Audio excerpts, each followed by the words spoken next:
Hi, I'm Rita Wilkins, also known as the Downsizing Designer. It's Tuesday evening, and I always show up here on Facebook Live because I'm interested in downsizing or decluttering. So tonight's topic is the top 5 decluttering tips for retirement. So if you are either retired already or you are considering retirement, if you're starting to report, stuff, you and making room for that new stage of your life, that life that's going to be filled with a lot more freedom and certainly a lot less stuff. It's actually an opportune time for you to assess what you need and don't need, what you want and what you don't want, since at that point, you might even want to downsize and move to a smaller, perhaps closer to your kids and your grandchildren. And once you start decluttering, that process, you'll likely realize that many of the things that you've held on to for all of those years are things that haven't added value, or they no longer add value to your home, and they were just taking up space. So shedding all of that excess clutter that no longer fits you or your lifestyle and your future lifestyle is actually very cathartic. So it gives you an opportunity to revisit those memories from your past, while also helping you envision what your life is going to look like in the future, with more time on your hands, more energy, more freedom, with a lot less stuff, and more life and more fun. So at this moment, as you look around your house, if you're considering downsizing, decluttering for retirement, you look at your attic, your basement, and your garage, and you might see boxes and boxes and container after container just filled up with things that you may not even know what's in them. You might be thinking that it's an impossible task, but these 5 top tips that I'm going to talk to you about tonight will help get that job done much more efficiently and effectively. So that maybe 3 months or 5 months or a year from now, you're living in that perfect smaller home near your kids and your grandkids, and you're loving your new, simpler life, and you're living that life that you've dreamed of but didn't think possible. So the top 5 decluttering tips, if you are close to retirement or thinking about retirement, number 1 is to focus on that life ahead of you, not the one behind you. You know, it's always tempting to be held back because of all those memories and everything else. But if you kind of look forward and you start thinking of this as an adventure, as an exciting time of your life, that's going to help you. So focus on your life, the life ahead of you. When you create a vision about that new lifestyle, what you want to be doing in retirement, where you'll be living, who you'll be with each day, and who you're going to be spending that time with, this vision will inspire you on that decluttering journey, because it will help you keep motivated and stay motivated when you most need it. The second top tip is to get your partner on board with this vision, or ideally you're going to make that vision, create that vision together. This step will help prevent what I call the dueling downsizers, or the dueling declutterers, and help prevent arguments, because if you're both on the same page, if you both have a common vision for that simpler life after decluttering and downsizing, it will just be so much more pleasant, and also you'll encourage each other along the way.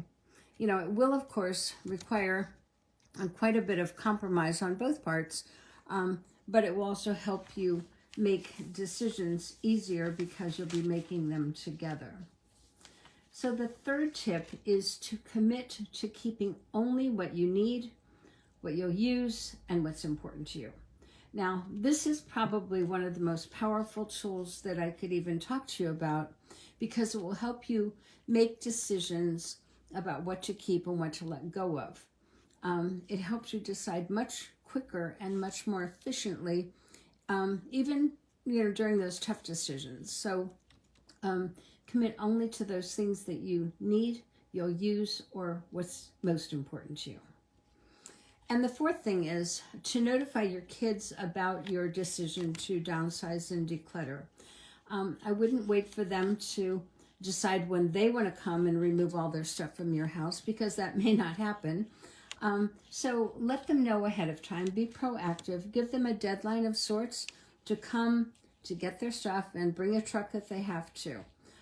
This can be a very difficult thing for some people to do, but I will tell you that in the long run, you're certainly going to appreciate, and probably your kids will too.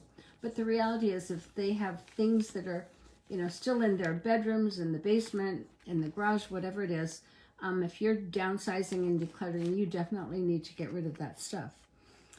And the fifth tip is to experiment with various decluttering methods, and then pick one or two that work best for you and for your schedule. So since we're not all the same, we all are made of different stuff, successful decluttering takes time, effort, and focus. And knowing which decluttering method works best for you will help you reduce that stress. It'll help you stay motivated longer. And regardless of which decluttering method you choose, whether it's the burst method or the room by room method or the category method, each one of these is intended to help decluttering go easier, faster, and more efficiently. If you're not familiar with various decluttering methods, I do have something on my website. We have a website store, and just go to that card. It's not very much, but anyway, I went through and just kind of identified a number of decluttering methods and gave you examples of what they are and how to use them. And, I certainly have my own favorites. One is the burst method. You've heard me talk about that, where I'll give myself 15 minutes or, 50 minutes and see what I can get done within that time frame. And another one is the category method or the room by room method. So find out which one works for you. And once you do that, your decluttering is going to be a lot easier.